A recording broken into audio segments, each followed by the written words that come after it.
Hey, what is up guys? It's Lewpac here, your #1 source for guides, news and more in Albion Online. Today I've got a really cool video for you. It's a build that you've definitely seen if you've been watching my live stream. I call it the Wandering Warbow.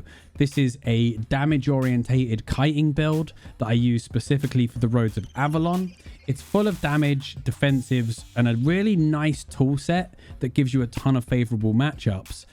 It's great for escaping, it's great for pursuing, and it's capable of fighting outnumbered 1 versus 2, 1 versus 3. In the right situations, you can still keep the upper hand. As the name suggests, it's built around the Warbow, which is a very nice long-range harassing weapon. And the first half of this video, I'm going to go over the ins and outs of the build, why I choose the items I do, how I play with it. And then the second half of the build is just going to be action footage of me using this build in a ton of fights. So if you're just here to see some cool fights, you can skip to halfway through the video. If you want to learn about the build and try it out yourself, then stick with me here. First things first, of course, if you do enjoy my videos, don't forget to drop a subscribe and a like on the video, because these things help me grow the channel, they help me get discovered, and they help me spread the word of the glorious game that is Albion Online. So first things first, you're going to need a Warbow. All of the gear I use is generally flat 8. The capes are whatever makes sense, and I use T8 and T6 potions, which I'll talk about later. The Warbow, we generally use Frost Shot, so you don't need necessarily a high tier Warbow, but some situations do warrant Ray of Light. And I'll talk about that a little bit more when we get to the matchups portion. So the first ability I use is the Deadly Shot ability. This is a nice long-range harasser. It does do an armor debuff. It does a pretty good amount of damage, and generally that's what you're going to be using to poke people, do damage as you peel back or forwards depending on the situation. If you hit them 3 times consecutively, they will hit the maximum resistance shred and they will lose 27 resistances, which is kind of respectable and sets up your other abilities.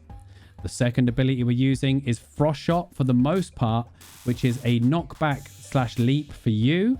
And it's an AoE slow in the target area that you leave from. This is a pretty short cooldown, and it's key to the key component of the fight. The whole thing we do is keep our distance from the target. If they're melee, we definitely don't want them close. But even most range classes can't out harass you or out damage you if you're running Deadly Shot Magic Arrow. This combo is super good, and the way we maintain that distance and the way we escape and pursue is Frost Shot. If we're in a tight situation where we don't think kiting is going to be possible for whatever reason, or maybe you're playing as a duo and you don't want to kite away from your partner, then Ray of Light is a lot of damage and a root, which works almost as effectively, but isn't quite as versatile. The final ability then that we got for the damage is Magic Arrow, a very long range magic missile that hits targets for more damage the longer it's been in the air. I mean, I'm max spec Warbow and I use a flat 8, and this thing absolutely chunks people. Most of your damage will come from Magic Arrow. It's on a 10-second cooldown, so you're going to be firing it a lot, and you really need to be using it on cooldown in any fight. For your passive ability, we got to use Energetic generally, because the longer fights that we kite for quite a while, you're going to be spamming all of your abilities, and you really do not want to be running out of energy. So Energetic is the go-to. If for some reason you know it's going to be a short fight, I would use Slow Poison if you're the aggressor, and probably Piercing Arrows if you need to kill them quickly. But generally, Energetic is my go-to.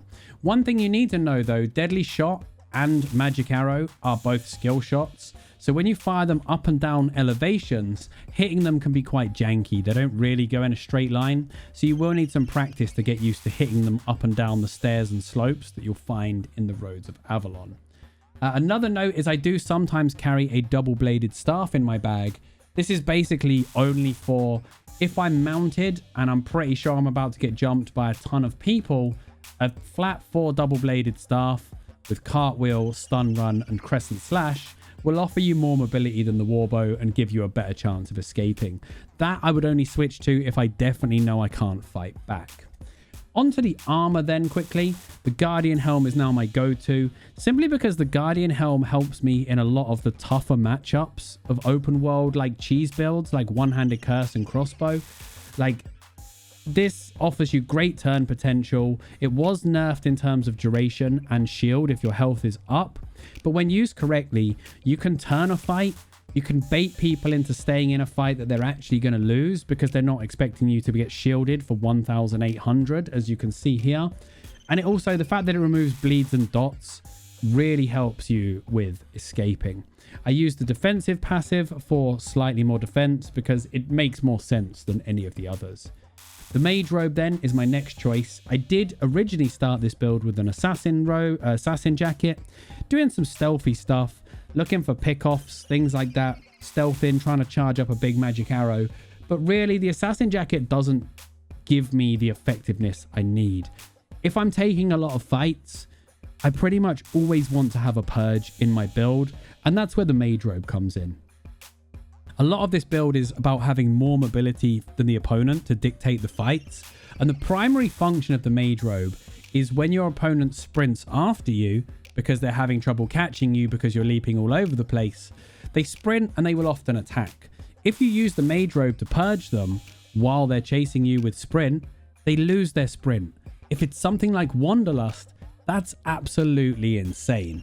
Like, losing Wanderlust is huge because that's a 60-second cooldown. You're going to have a ton of mobility, and from that point on, you can dictate the fight. The other bonus is two of the tougher matchups, which are mercenary jacket builds and bows, or even worse, bows with mercenary jackets. Both of them can be solidly countered with the purging shield. It's got a reasonably long cooldown, but we can always kite till we get our cooldowns back if we need to. As for the boots, again, I've been experimenting with the boots. Generally, we use run on the boots, so it doesn't really matter what boots you use at all. Because of that, I was using the Guardian boots for the giant buff. So if I'm backed into a corner where kiting isn't an option for whatever reason, I'm in a really tough spot, using giant for the double HP pull and ray of light for more damage was my backup option. That said, I actually prefer leather boots now because I can use refreshing sprint if I want to be the aggressor in a fight, and I can use run if I need to kite more. Refreshing sprint is great because it gives you another frost shot and a magic arrow quicker, and all of your other cooldowns. Cape wise, I carry often a Thetford and an undead. As I say a lot in this video, generally I will look at a situation and I will decide if I'm the aggressor or if I'm playing more defensive and trying to kite them until I wear them out. Again, if I'm aggressive, Thetford cape. If I'm unsure or more defensive and kiting, undead cape. The undead cape has saved my life so many times, you can't even imagine. If you aren't in a position to buy both capes to go out with, just take the undead. Don't worry about the Thetford. Food, I use Avalonian beef stew because it increases my damage and gives me health regen out of combat. Quite often out of combat is a big factor. If you're chasing through mobs, you drop combat. If you're kiting and you drop combat for 20 seconds, you'll get a ton of regen, which you can perhaps use to turn the fight against people that don't have that regen. And I just think it's a great all-rounder, and it's not too expensive for flat 8 or flat 6. I think the price point is pretty fair. You could use fish in a pinch or normal soup, but you obviously lose that damage boost, and we do like a 10% damage boost. For potions, again, I carry healing potions and poison potions. You should carry the tier that is appropriate to your own finances. Don't try and replicate my build with everything I use. You know, buy the stuff that suits your budget. This build is effective at all IPs. The higher your IP, the more damage you do, the more health you have. But you can win with this build at any IP because of the way that it plays. I like to carry heals and poisons though regardless. Poisons are useful if I'm aggressor, not defensive, again, and they're good for clearing any juicy mobs that I need to kill quickly. And healing potions are part of my sustain. The sustain of this build comes from both kiting as well as the Guardian Helm shield, and the healing potions heal. So let's talk a little bit about the key ways this plays, and we'll look at some of the matchups that you're likely to face and what it's good against and what it's not good against. So we know that the entire play style of this build is about keeping the enemy at max range so that you can hit them with the tip of the deadly shot, you can hit them with magic arrows, but it's very, very difficult for them to come to you and hit you with their abilities, whether they're melee or ranged. We've got the frost shot and the boots for getting away and maintaining that distance. And of course, we've also got the purge to purge their mobility and further increase our ability to keep that distance. Now, that being said, obviously, the good matchups are going to be ones where we control the fight fully. The bad matchups are going to be ones that can actually out-mobility us, because that's a big problem. So when it comes to good matchups then, things that rely on, for example, a mercenary jacket for sustain are very easily to win. So the one-hand curse is a really good fight for us, which is a traditionally strong open world build, because their merc jacket for sustainability gets purged, and their first 4-stack bomb, which is how they do the majority of their damage in the opening exchanges, gets completely negated by the Guardian Helm. The 4 stacks get removed by the helm, and then the remaining shield, if timed right, will absorb the bomb. So they effectively do no damage with their first combo. That as well, they only have the boots for mobility. If it's Wanderlust, then you're going to have to kite pretty hard to outrange them. But if they're using a traditional run, you've definitely got the advantage. Even Wanderlust, if they mistime it and time it with the mercenary jacket, you purge it, you've got a good, easy win condition there. Purge the boots, purge the mercenary jacket, and you should be in full control of the fight.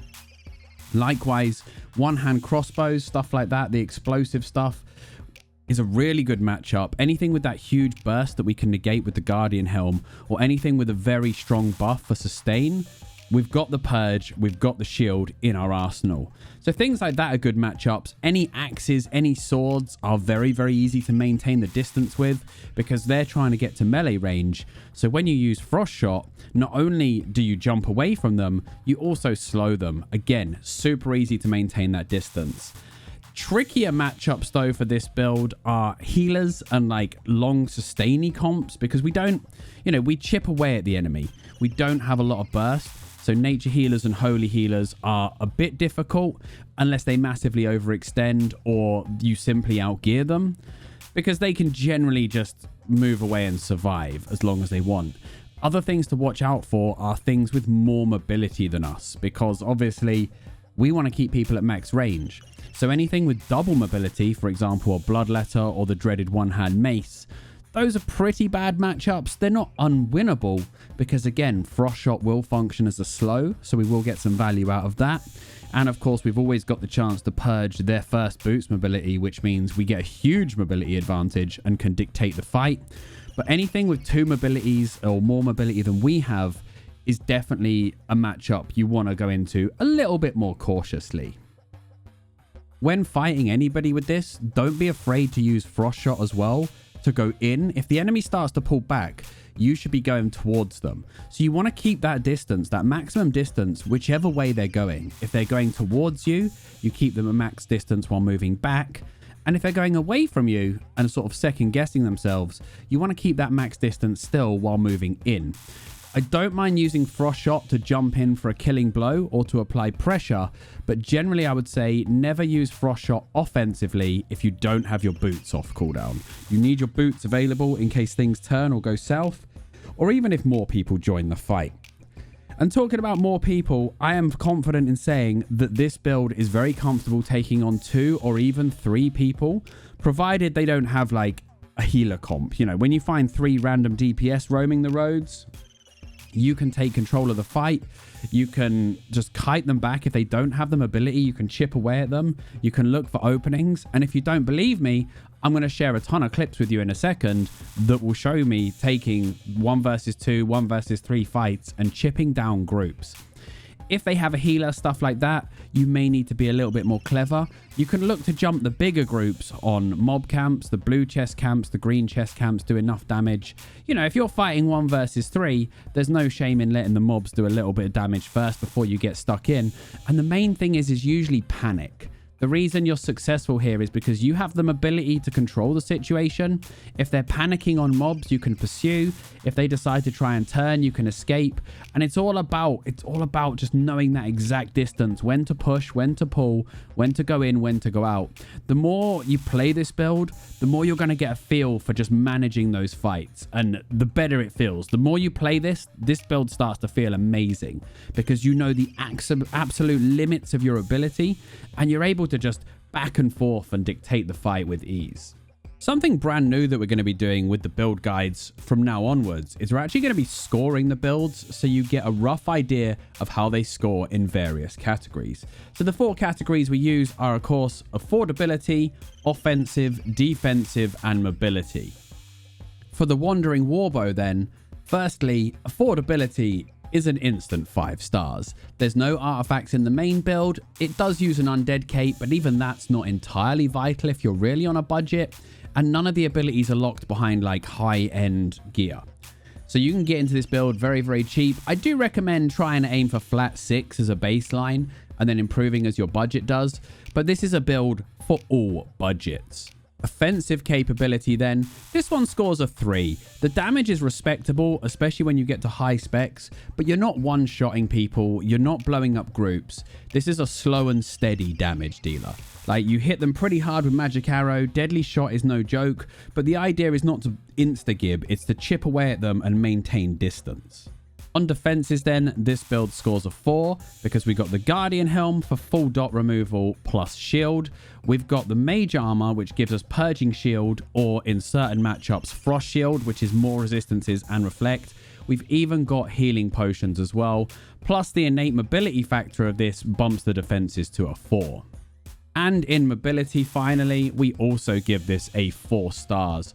It's not quite the most mobile build in the game, but it's very up there. The fact that we're using refreshing sprint or run plus frost shot with a very low cooldown means that we got a lot of mobility. And the fact that frost shot is also an AoE slow increases our effective mobility, because when you slow the enemies, anytime you're faster than your enemy, you're more mobile than the enemy, you're covering more ground than them, and that all factors into mobility. Even though it's an offensive ability and a debuff on the enemy, it still counts to mobility. So it's not the fastest build on the planet, but it's definitely very, very mobile. So overall, I'm going to give this a solid 4 out of 5 stars as a build, and I recommend you definitely check it out. I really hope you guys have as much fun with this build as I've been having. Again, it specializes in the Roads of Avalon because you're not going to get surrounded on all sides by 20 guys. You know, it's not like the open world. This isn't a Hellgate or GVG build. This is a specialist build I use for roaming the roads, and it's super effective because of the layout of the roads and those like narrow corridors. I will now leave you with some gameplay footage of the build in action. It's fun to use, give it a try, and let me know in the comments what you think. As always, guys, if you've enjoyed my content, please do leave a subscribe for the channel, help me grow the channel and get Albion out there in the world, and I'll see you next time for another video.